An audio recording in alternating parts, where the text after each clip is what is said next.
Instytut Historii UMCS w Lublinie ma dosyć specyficzną historię, choćby z tego prostego powodu, że można byłoby pewnie dzielić fazy rozwoju tej placówki badawczej. Początki mieszczące się w epoce głębokiego PRL-u nie były nazbyt imponujące, choć związane były z napływem do Lublina badaczy o proweniencji krakowsko-wileńsko-lwowskiej, co dodawało pewnego kolorytu temu miastu, które położone jest przecież bardzo blisko wschodniej granicy tych ziem, które znalazły się po II wojnie światowej w granicach Związku Radzieckiego. Po roku 1989 pojawiły się, jak wiadomo, zupełnie nowe okoliczności, jeśli chodzi o uprawianie historii.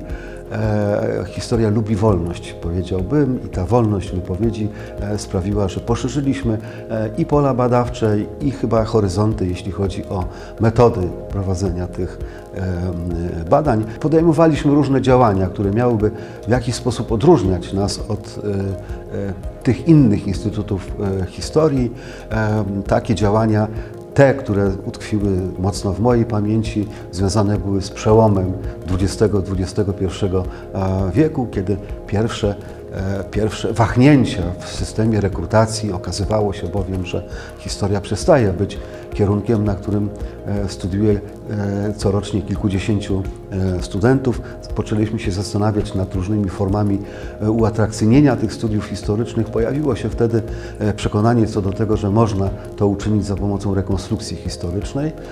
I powiem zupełnie szczerze, że to, co zaczęło się w roku 2001-2002, dzisiaj jest już potężnym stowarzyszeniem, które ciągle współpracuje z Uniwersytetem, bo z koła amatorów antyku rozrosło się to stowarzyszenie do roli takiego spiritus movens, promowania świata antycznego, nie tylko w Polsce, ale także w Europie. Pojawił się zatem projekt w zakresie dydaktyki dotyczący turystyki historycznej i rozpoczęły się też badania uprofilowane właśnie na ten kierunek. Inną specyficzną formułą działalności naukowej, która jak zwykle przekłada się na dydaktykę, to było Centrum Badań nad Historią Lokalnego Sportu. Ono powstało w 2013 roku na bazie współpracy naszego uniwersytetu i władz miasta. Koncentruje się na pielęgnowaniu wszelkich świadectw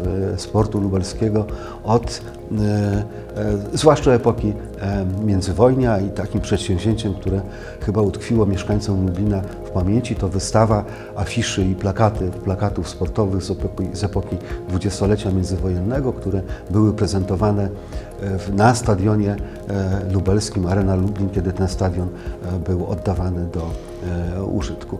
Zupełnie niedawno w Instytucie Historii powstało Centrum Badań nad Historią Regionalną i Lokalną. Centrum Badań nad Historią Regionalną i Lokalną UMCS jest inicjatywą bardzo młodą.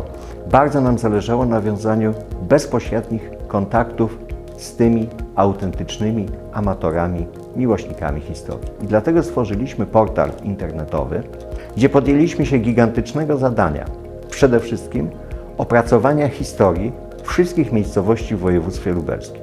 Jest to przedsięwzięcie, które angażuje się w tej chwili zespół liczący około 14 fachowców i jest to przedsięwzięcie zakładające, że poszczególne hasła będą pisane i przez nas, czyli pracowników Instytutu Historii, i przez regionalistów, miłośników poszczególnych wsi czy poszczególnych gmin.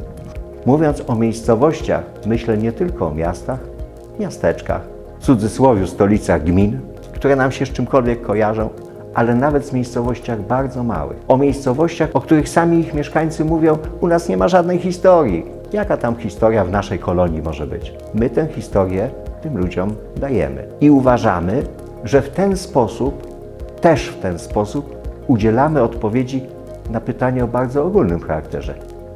Do czego służy historia?